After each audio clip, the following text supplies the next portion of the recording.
no, so this is tremendously exciting now to see after all these years this Spielberg film coming out and actually being tangible. But you haven't had a chance yet to see it? Oh, I think I've seen a lot of it, yes, and I think it's tremendously exciting. I think that we're really in for some great entertainment and a lot of excitement. And you're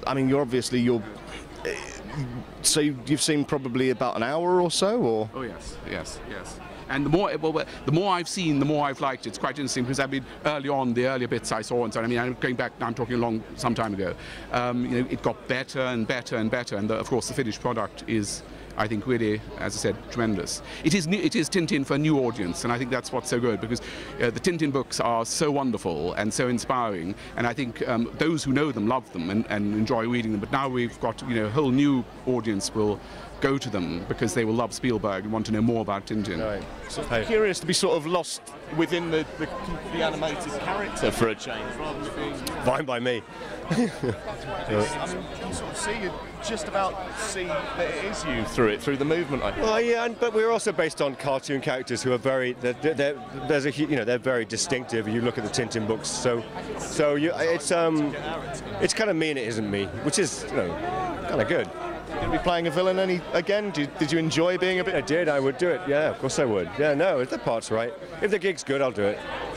Simon, you've had a haircut. I presume filming on the Fantastic Fear of Everything's over then? Yes, it is. I wrapped and shaved. So no longer wandering around in your pants in a studio? No. Shame for that. Was filming Tintin anything like that? Were you in sort of mocap suits, or? We're in performance capture gear, which is basically a kind of all-in-one suit, which is covered in reflective dots and stripes and a helmet with a camera on.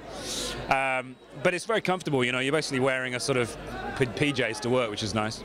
It sounds quite pleasant, to be honest. It's very nice. It must be, I mean, you're obviously, back when you were doing Spaced, you sort of got the persona of a man who loves films and a geeky man, and you're crossing them off now. Spielberg now. Yeah, I know. It's kind of that doesn't pass me by in any way. I'm extremely amazed by it and honoured to have worked with these people and continue to work with these people. I am now in that industry. I work in that industry now, and it's nice to be crossing paths with the people that inspired me to get there. So that's the irony and the joy of that's never lost on me, I believe me. Anyone left on a list to get?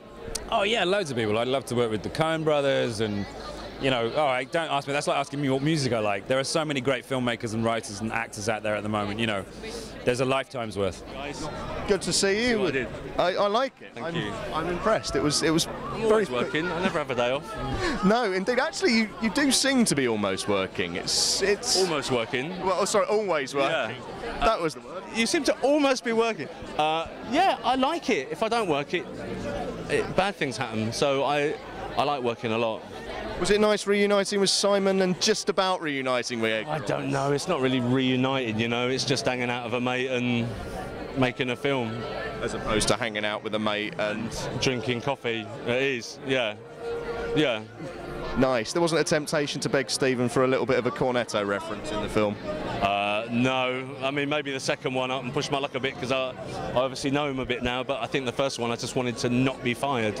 I'm sorry, I have to pick up on that. I obviously know him a bit about Steven Spielberg. That's pretty cool. Yeah, it's cool. Go on a bit, eh? No, well, I mean, we've made a film together, I think once you make a film with someone, there is a bond that cannot be broken. I got him to sign my first edition of my Close Encounters book that I found in a junk shop when I was 16, and I got him to sign it after we finished this, and he was amazed that anyone would have that book. So that book is now in a safe. It's like my prize childhood possession. Are you hoping that he gets you back for something other than Tintin as well? I am happy to do whatever. I mean, I would come and clean out his pool if he wanted to film me doing that. So, whatever he wants. Nice. Thank you, Nick. Hello, Steven. Good to see you. So, Tintin, finally here. Presumably you've seen it, have you? Yes, I have. Yes. So, how was it adapting something that's held so dear, particularly by a European audience, and making it work for a much more global audience? Well, it felt familiar to me as a process. Now, how was it? It was, I don't know, I think you always feel cool about that, because you think, well, this is something that's massively successful, but not in America, and only because they haven't seen it yet. It just feels like, you sort of always feel, if you think you've got a great project, you think, we've got this great big secret, you don't know about it yet, wait till you get a load of this. It must be quite satisfying knowing that this will be the last time someone asks you, so tell us about Tintin then. I'm sure it is only, I'm sure only a third of the way through that process. People will ask me forever, I'm sure, about Tintin after they see what they see today. And then we'll be asking about the next films, presumably. Yeah. Have you, will it be a collaboration between you, Edgar, and Joe again if it gets a sequel, or? Well, let's hope it gets a sequel. I don't know, we haven't asked, and I'm reasonably booked up at the moment, so it's quite hard for me to commit to that, but I certainly hope that this will continue, and I'd love to at some point to get involved in the Tintin again. I mean, there's just such exciting things to do, they really are, they're hugely exciting. Now that you are doing both film and TV, are we going to expect you to do a bit more film work independent of the TV work, or are you tied up with Sherlock and Doctor Who forever now? Well, yeah. That makes it sound so depressing. I am quite tied up with those two projects, and they're obviously very, very major projects, and I have to look after them. And so that is kind of 365 days of the year, now that you mention it. But I don't know, at some point I'll have to stop doing them, or die. In which case I won't have to worry about my next stage in my career. Have you, just before I let you leave, have you asked Edgar and Joe perhaps to chip in for the next series of Doctor Who? I would never reveal what I'm doing in the future. That's an absolute fact. Fair enough. Thank you very much, Stephen. Hi there, how are we doing? Tintin is a legacy that started in 1929. You know, I'm not very good at math, so I don't know how many years that's been, but a lot. You know, he's been translated into so many different languages. I think he sold something like 200 million copies around the world.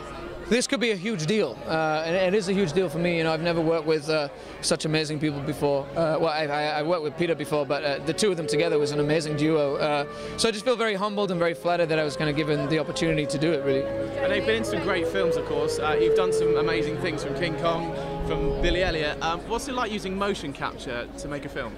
It's great fun, actually. You know, it's actually very liberating. I think many actors are afraid of it because they don't really understand it. Most of the film industry doesn't really understand it yet, but they will. And I think we haven't seen motion capture like this before. And I got to say, strictly, this film isn't just motion capture. It's mostly, predominantly animation. And the guys down at Weta Digital in New Zealand have done an incredible job.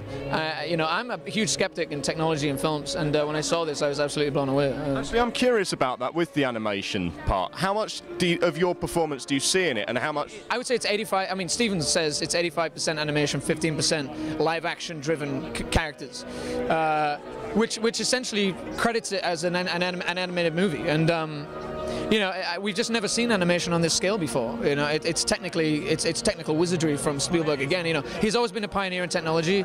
I think he kind of coined the phrase CGI. We didn't really know what that was until like '93, and he's done it again. I mean, he's amazing. The guy's amazing.